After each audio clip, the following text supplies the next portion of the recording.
Unit 52, Helping People. This unit is all about helping people. We look at ways of asking for help, offering help and expressing sympathy. And we'll meet someone whose job is helping people at a Florida theme park. Exercise 1.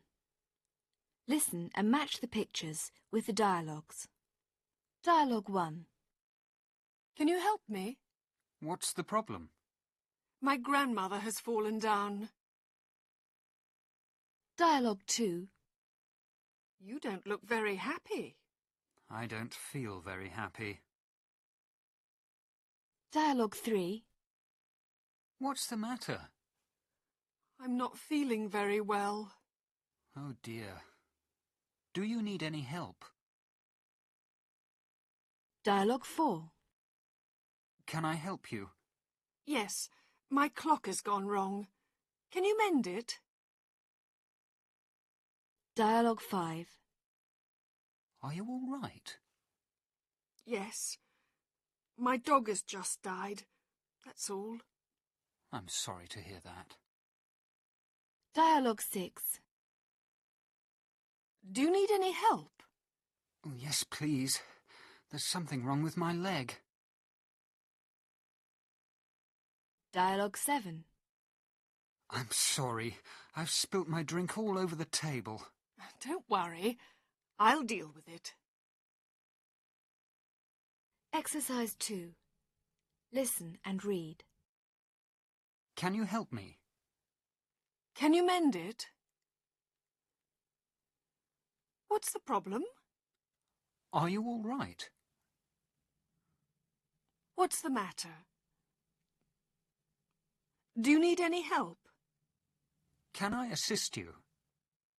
I'm not feeling very well. Oh dear. There's something wrong with my leg. I'm sorry to hear that. I've dropped my dinner. Don't worry. I'll deal with it. Exercise 3. Listen and speak. Can you help me, please? What's the problem? My father is very ill. I'm sorry to hear that. I've got a meeting now, but there's a problem in the customer relations department. Don't worry. I'll deal with it. Exercise 4. Listen and complete. Mighty Man appears in a woman's kitchen.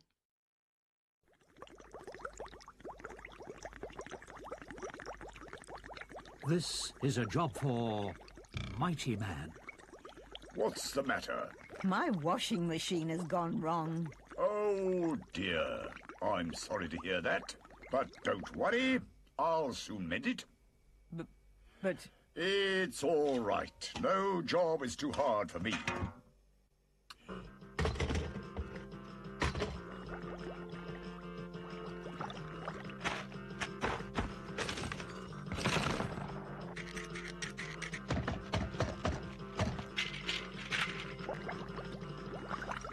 Do you know something? What? If I'd known you had a problem, I would have brought my tools. Oh. There you are. Now, what would you have done if I hadn't arrived? I would have asked her to mend it. Oh, dear. Exercise 5. Listen and read. Look at how you speculate in English about the past. If I had known, I would have brought my tools.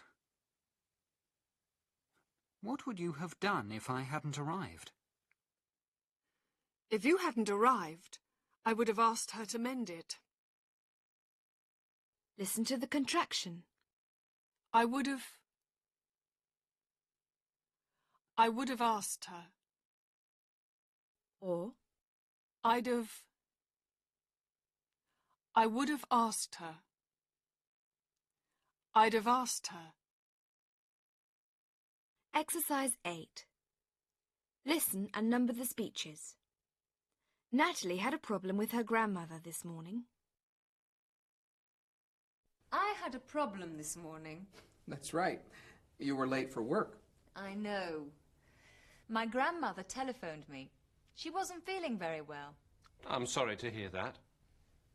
And she needed my help. She wanted me to go shopping with her. So, what did you do? I took her shopping in my car. The trouble is, I nearly had a crash. And what if you had had a crash? What do you mean?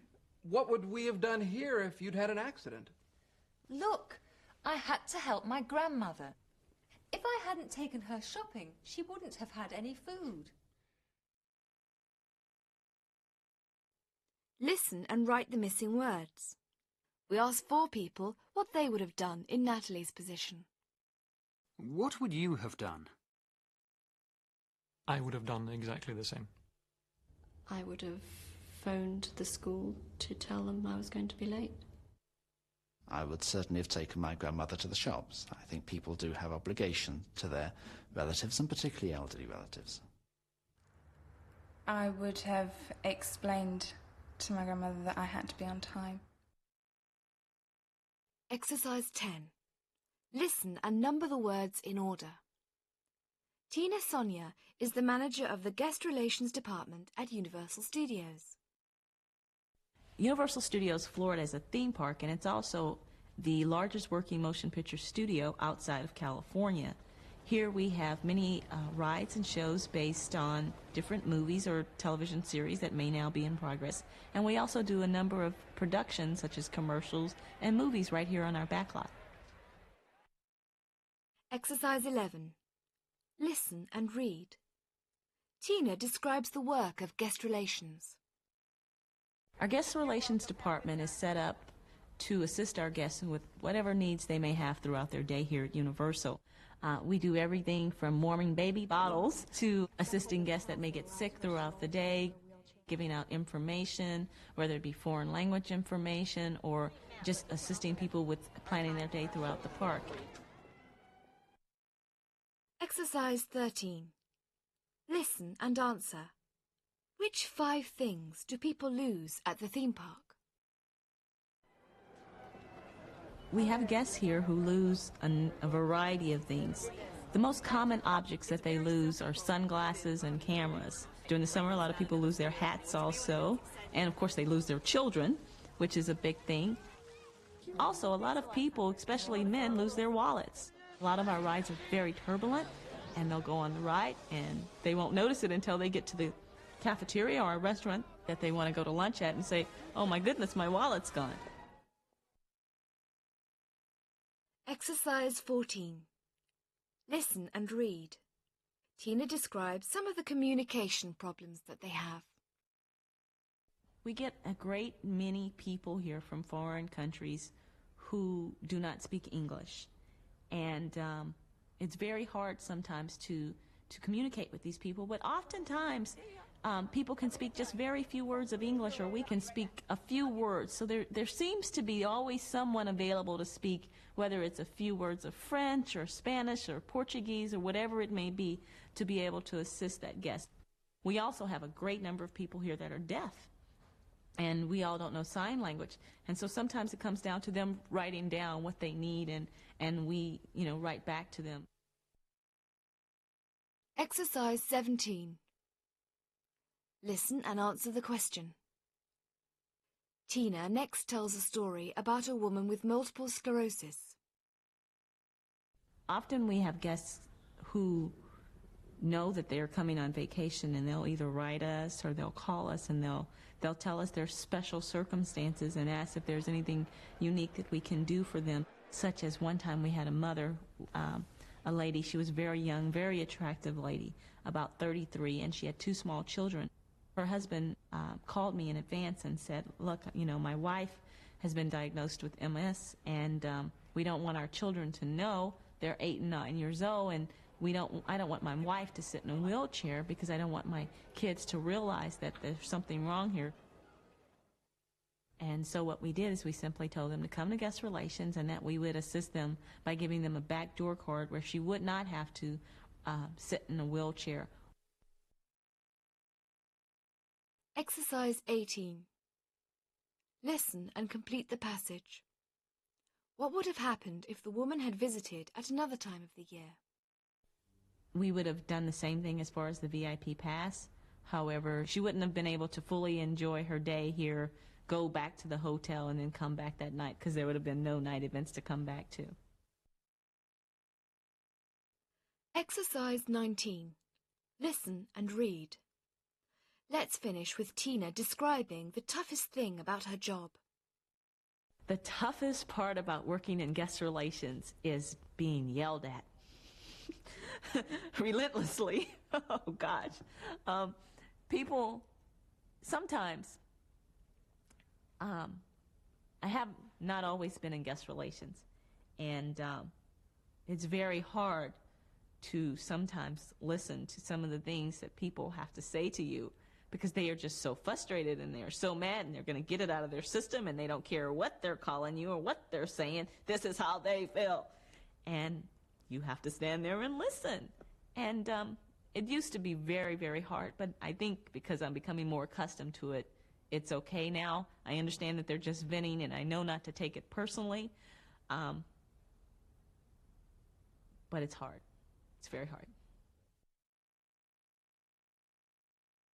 Exercise 21. Listen and read. A number of productions.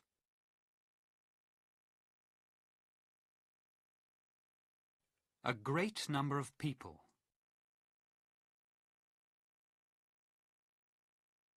A great many people. Whatever needs they may have.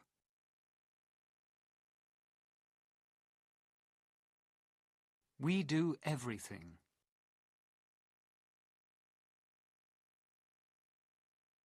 Anything that we can do.